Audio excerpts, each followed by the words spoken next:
फातिमा की रानी माँ, प्रभु यीशु की माँ, आसरा तू ही है माँ।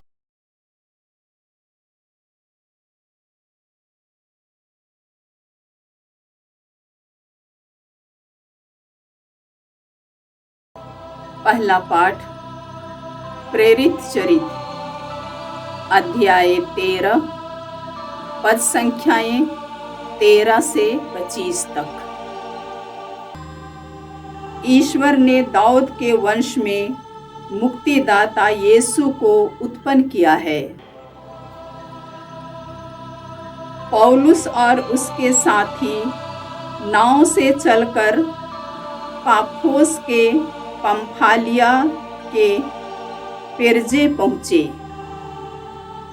वहाँ यूहन्ना ने उन्हें छोड़ दिया और वह यरूशलेम लौटे।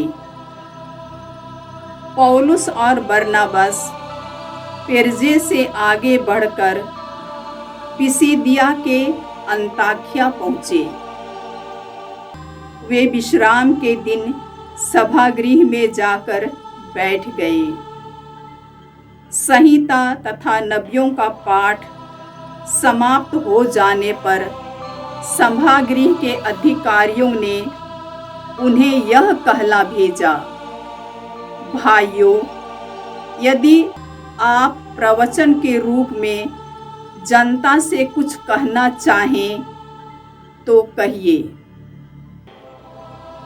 इस पर पौलुस खड़ा हो गया और हाथ से उन्हें चुप करने का संकेत कर बोला, इस्राएली भाइयों और ईश्वर भक्त सज्जनों, सुनिए। इस्राएली प्रजा के ईश्वर ने हमारे पूर्वजों को चुना, उन्हें मिस्र देश में प्रवास के रूप में महान बनाया और वह अपने भुजबल से उन्हें वहां से निकाल लाया। उसने 40 बरस तक मरुभूमि में उनकी देखभाल की। तब उसने कानान देश में 7 राष्ट्रों को नष्ट किया और उनकी भूमि हमारे पूर्वजों के अधिकार में दे दी। लगभग 450 वर्ष बाद वह उनके लिए न्यायकर्ताओं को नियुक्त करने लगा और नबी सामुएल के समय तक ऐसा करता रहा। तब उन्होंने अपने लिए एक राजा की मांग की और ईश्वर ने उन्हें बेंजामिन वंशी कीश के पुत्र शाऊल को प्रदान किया, जो 40 बरस तक राज्य करता रहा। इसके बाद ईश्वर ने दाऊद को उनका राजा बनाया और उनके विषय में यह साक्ष्य दिया, मुझे अपने मन के अनुकूल एक मनुष्य, यिशै का पुत्र दाऊद मिल गया है। वह मेरी सभी आज्ञाएं पूरी करेगा। ईश्वर ने अपनी प्रतिज्ञा के अनुसार उन्हीं दाऊद के वंश में इस्राएल के लिए एक मुक्तिदाता अर्थात यीशु को उत्पन्न किया है। उनके आगमन से पहले अग्रदूत यूहन्ना ने इस्राएल की सारी प्रजा को पश्चाताप के बपतिस्मा का उपदेश दिया था। अपना जीवन कार्य पूरा करते समय यूहन्ना ने कहा, तुम लोग मुझे जो समझते हो मैं वह नहीं हूँ, किंतु देखो मेरे बाद वह आने वाला है जिनके चरणों के जूते खोलने योग्य भी मैं नहीं हूँ। प्रभु की वाणी। ईश्वर को धन्यवाद। भजन अनुवाक्य। हे प्रभु, मैं सदा ही तेरी कृपा का गीत गाता रहूँगा। हे प्रभु, मैं सदा ही तेरी कृपा का गीत गाता रहूँगा।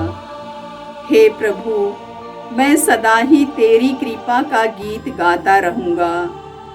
मैं पीढ़ी दर पीढ़ी तेरी सत्य प्रतिज्ञता घोषित करता रहूँगा। तूने कहा, मेरी कृपा सदा ही बनी रहेगी। मेरी सत्य प्रतिज्ञता आकाश की तरह चिरस्थायी है। अनुवाक्य: हे प्रभु, मैं सदा ही तेरी कृपा का गीत गाता रहूँगा। हे प्रभु, मैं सदा ही तेरी कृपा का गीत गाता रहूँगा। मैंने अपने सेवक दाऊद को चुनकर अपने पवित्र तेल से उसका अभिषेक किया। मेरा हाथ उसे संभालता रहेगा और मेरा बाहुबल उसे शक्ति प्रदान करेगा। अनुवाक्य: हे प्रभु, मैं सदा ही तेरी कृपा का गीत गाता रहूँगा। हे प्रभु, मैं सदा ही तेरी कृपा का गीत गाता रहूँगा। मेरी सत्य प्रतिज्ञता और मेरी कृपा उसका साथ देती रहेगी। मेरे नाम के कारण उसकी शक्ति बढ़ती जाएगी।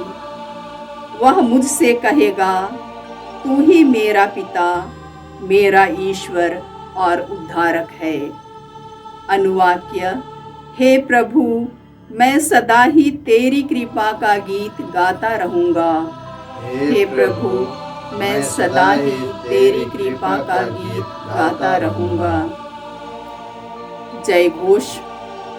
हालेलुया। हे यीशु मसीह, आप विश्वसनीय साक्षी और मृतकों में से पहला उठे हैं। आपने हमें प्यार किया और अपने रक्त से हमें पाप से मुक्त किया है। हालेलुया। प्रभु आप लोगों के साथ हो और आपकी आत्मा के साथ। संत योहन के अनुसार प्रभु यीशु ख्रिस्त का पवित्र सुसमाचार। हे प्रभु, तेरी महिमा हो।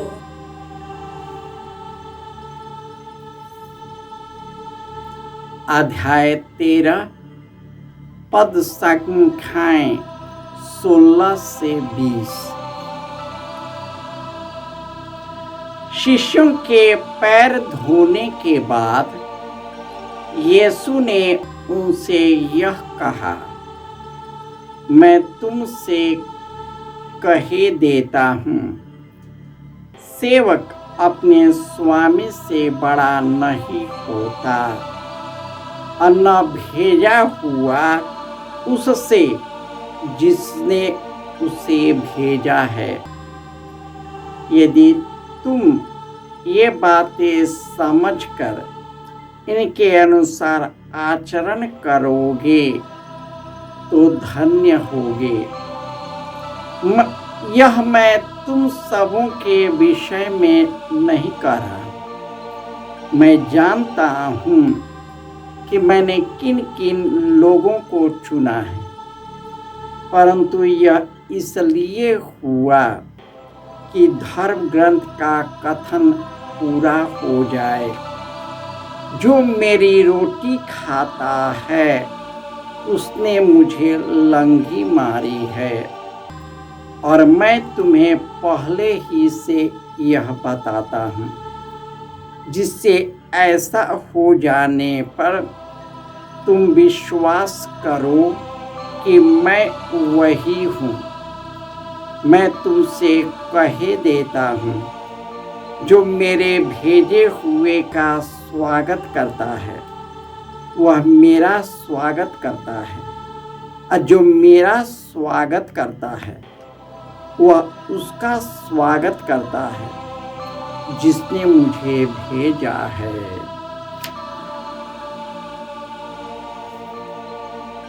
यह प्रभु का सुसमाचार है। हे क्रिस्त तेरी स्तुति हो। ख्रिस्त में प्यारे भाइयों और बहनों,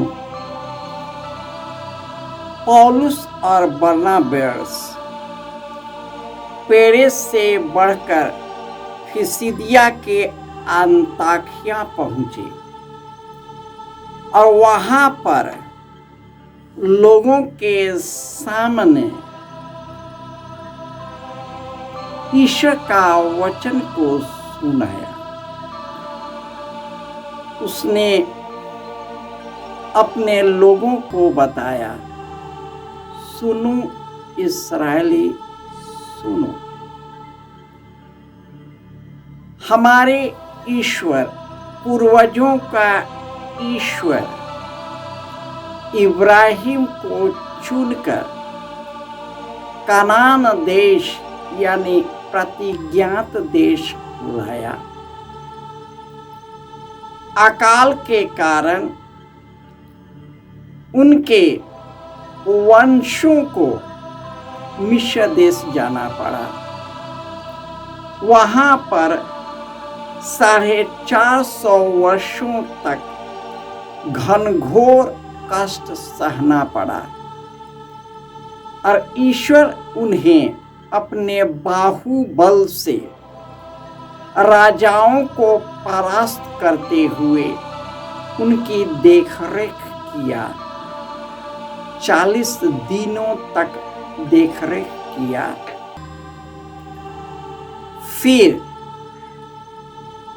उन्होंने न्यायकर्ताओं के द्वारा अपने लोगों का मार्गदर्शन करने लगे।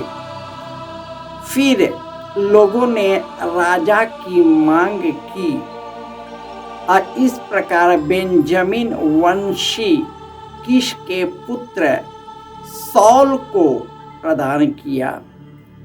उसके बाद दाऊद, जिसके वंश से यीशु आते हैं, और उसका वंश पवित्र है। और इस प्रकार उन्होंने यीशु के आगमन के समय उनके अग्रदूत योहन के बारे में भी बताता है, किस प्रकार उन्होंने लोगों को ईश्वर के मार्ग की ओर उन्मुख होने के लिए और मसीहा के स्वागत के लिए उन्हें तैयार करते हैं।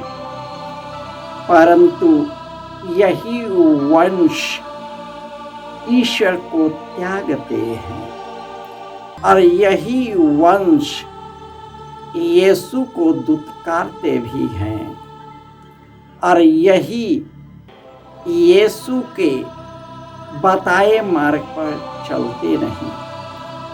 उसी प्रकार आज के सुसमाचार में प्रभु यीशु अपने शिष्यों को पैर धोने के बाद उन्हें समझाया कि ऐसे ही करने से तुम अनंत जीवन के अधिकारी बनोगे। और उन्होंने अपने भोज में सम्मिलित किया और उसने यह भी भविष्यवाणी किया कि जो रोटी मेरे साथ खाता है वही मेरे विरुद्ध लंघी मारता है। और इस प्रकार यूदस ने यीशु को पकड़वाया ताकि धर्म ग्रंथ का कथन पूरा हो जाए। इसके बाद यीशु ने शिष्यों और प्रेरितों को चुना और उन्हें पवित्र आत्मा से भर दिया और वे कहते हैं, जो मेरे भेजे हुए का स्वागत करता है वह मेरा स्वागत करता है, और जो मेरा स्वागत करता है वह उसका स्वागत करता है जिसने मुझे भेजा है। इस प्रकार कई लोग यीशु के शिष्य प्रेरितों और आज के पाठ में पौलुस और बरनबास का स्वागत करता है, लेकिन उन्हीं में से कई लोग उल्लंघी में मारते हैं, उनके विरुद्ध खड़े भी हो जाते हैं और उनके साथ अमानुषिक व्यवहार भी करते हैं, उन्हें उपहास और हंसी का पात्र बनाते हैं और लोगों के सामने शर्मिंदा भी करते हैं, परंतु वे पवित्र आत्मा से परिपूर्ण होकर इन सब खतरों से नहीं घबराता। वह आगे बढ़ता है, क्योंकि यही तात्कालिक जिंदगी नहीं है। यीशु जो अनंत जीवन देने आए थे, उसी अनंत जीवन के लिए हम कार्य करते हैं और हम सब मिलकर उसी राज्य को फैलाए जो यीशु ने इस संसार में आकर उस राज्य को फैलाया था और प्रेरित और शिष्यों को चुनकर हमें भी चुन लिया है कि उन्हीं के जैसे हम भी साक्ष्य देते हुए अनंत जीवन के अधिकारी बन जाए। जय यीशु।